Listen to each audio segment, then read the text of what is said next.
মোবাইলটা সেটিং করে নিতেছি যাতে আপনারা ভালো মতো দেখতে পান, কথাটা বুঝতে পারেন, এই জন্য আর কি।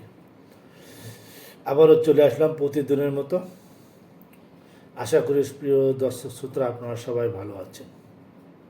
গতকালকে আমাদের প্রফেসর ডক্টর মোহাম্মদ ইউনূস অন্তর্বর্তী সরকারের প্রধান, উনি 4 দলকে অতি তাড়াতাড়ি করে ডেকেছিল। এর 1 নাম্বার হলো বিএনপি, 2 নাম্বার হলো জামাত, 3 নাম্বার হলো চরমনায় পীর সাহেব, আর এটা হলো 4 নাম্বার হলো এনসিপি। 4টা রাজনৈতিক দলকে সঙ্গে সঙ্গে ডেকে অনেক কিছু যেগুলো অতি তাড়াতাড়ি করার দরকার, যেমন নির্বাচন নিয়ে, তারপরে মাইলস্টোন নিয়ে অনেক কিছু আলোচনা হয়েছে। এই আলোচনাতে সবাই সম্মত দিয়েছে, তবে ফাইনাল কোনো ডিসিশন এখনও হয়নি। তবে ইনশাল্লাহ 2-1 দিনের মধ্যে ফাইনাল ডিসিশন হয়ে যাবে। এদিকে আবার তারেক রহমান সাহেব লন্ডন থেকে বার্তা দিয়েছেন, মাইলস্টোনে নিহত যারা আছে এবং আহতদের যত রক্তদান লাগবে সমস্ত রক্ত ছাত্র দল এবং যুব দল দিয়ে দিবে। ছাত্র দলের যিনি এখন প্রধান আছেন তিনি একদম মাইকে অ্যালাউন্স করে বলতেছে যত রক্ত লাগে আমরা দেবো। এটা অনেক বড় একটা কাজ। কত বাচ্চা নিহত হয়েছে, কত বাচ্চা আহত হয়েছে, দেখলে মনটা এত খারাপ লাগে রে ভাই, অনেক খারাপ লাগে। বাচ্চারা কত কষ্ট করছে, তাই না?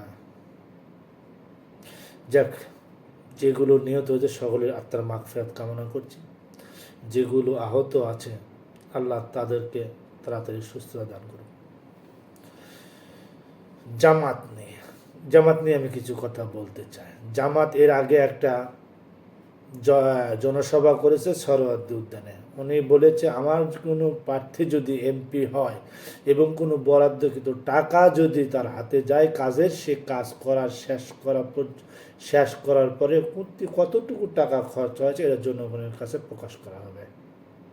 এবং সে আরও বলেছে এমপিরা কোনো সরকারি বাসভবন বা কোনো সরকারি প্লট পাবে না, এমপিরা কোনো ভিআইপি গাড়ি পাবে না। এবং সে আর একটা ভালো কাজ করেছে, সেটা কি জানেন? এই যে মাইলস্টোন স্কুলে বিমান দুর্ঘটনায় 50 লক্ষ টাকা অনুদান দিয়েছে এবং অনেক ডক্টর যারা বার্ন ইউনিটে কাজ করে তাদেরকে এখানে পাঠাইছে। ওনার কিন্তু নিজস্ব হসপিটাল আছে ডক্টর শফিকুর রহমানের, বুঝছেন নি? তো উনি অনেক ভালো কাজ করছে, প্রশংসা করতে হবে। কিন্তু আমাদের বিএনপি কিন্তু অনেক ভালো ভালো কাজ করতেছে। দেখেছেন তারেক রহমান সাহেব কি বলেছে? হ্যাঁ, মির্জা ফখরুল ইসলাম সাহেব কিন্তু সঙ্গে সঙ্গে চলে গেছে হাসপাতালে দেখতে। তারপরে 4টা রাজনৈতিক দল একত্রিত হয়ে সবাই শ্রদ্ধাক্রমে সবাই যে সিদ্ধান্ত নিয়েছে এটা বিএনপি মেনে নিয়েছে। কিন্তু বিএনপি একটা কথা বলেছে যে নির্বাচন যেটা করে না সেটা করে, নির্বাচন কিন্তু ফেব্রুয়ারিতে হতেই হবে। ফেব্রুয়ারিতে নির্বাচন না হলে কিন্তু সমস্যা আছে। আবার এদিকে আবার ছাত্র আন্দোলনের 6 দফা দাবি নিয়ে তারা আবার সচিবালয় ঘেরাও করছে। কি একটা কন্ত, এটা কি ঠিক হয়েছে? সচিবালয়ের মতো জায়গা ঘেরাও করছে, কি দরকার ছিল ভাই? তোমরা ছাত্র মানুষ, তোমাদেরকে আমরা সম্মান করি। মাইলস্টোনে যুদ্ধ বিমান বিধ্বস্ত হয়ে ক্ষয়ক্ষতি হলো, তোমরা সচিবালয়ে কেন গেলা?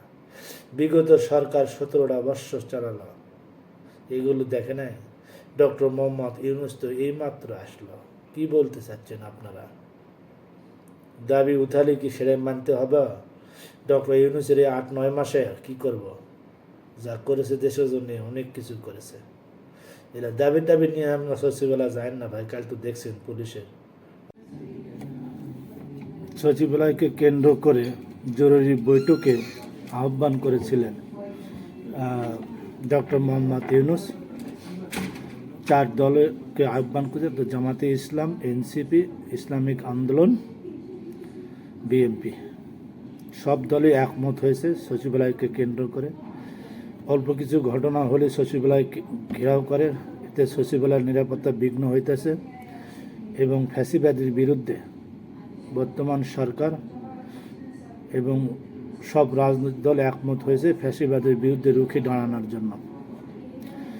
দাঁড়ানোর জন্য সবগুলাই দল একমত হয়েছে যে কোনো ফ্যাসিবাদী যেন আর না ফিরে আসতে পারে এবং লেভেল প্লেইং ফিল্ড যেন সবার জন্য সমান থাকে, এই কথাটাও তিনি বলেছেন। এদিকে ব্যারিস্টার খোকন বলেছেন, এত পুরাতন যুদ্ধ বিমান দিয়ে কোনো দেশে প্রশিক্ষণ হয় না, এটা কি কোনো চক্র কিনা এটাও খতিয়ে দেখার অনুরোধ করেছে। এবং জামাতের সেক্রেটারি উনি বিবৃতি দিয়েছেন যে যত দলকে আহ্বান করা হয়েছে, বিশেষ করে বিএনপি এবং জামাত একমত হয়েছে এই ফ্যাসিবাদের বিরুদ্ধে রুখে দাঁড়ানোর জন্য, এবং যে সচিবালয়কে কেন্দ্র করে বারবার সচিবালয়ে হামলা হইতেছে, এটা একটা কাম্য নয়। এটা কোনো ষড়যন্ত্র থাকতে পারে না, এটাও খতিয়ে দেখার জন্য আইন শৃঙ্খলা বাহিনীর কোনো দুর্বলতা আছে কিনা বা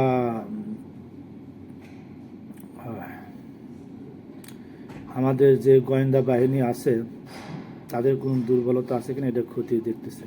কারণ সচিবালয় এমন একটা জিনিস যেখান থেকে গোটা রাষ্ট্র চলা হয়, সেই জায়গায় বারবার হামলার শিকার হইতেছে। তো এটাও দেখার, এবং শিক্ষার্থীকে আমাদের আইন উপদেষ্টা আসিফ স্যার শিক্ষার্থীদের 6 দফা মেনে নিয়ে তিনি যে বক্তৃতা দিয়েছেন সব তাদেরকে মেনে নেওয়া হয়েছে এবং শিক্ষার্থীকে অনুরোধ করেছে সচিবালয় থেকে সরে যাওয়ার জন্য। সেখানে কিছু টিয়ার শেল নিক্ষেপ করছে, আইন শৃঙ্খলা বাহিনী বাধ্য হয়ে করেছে। The next day.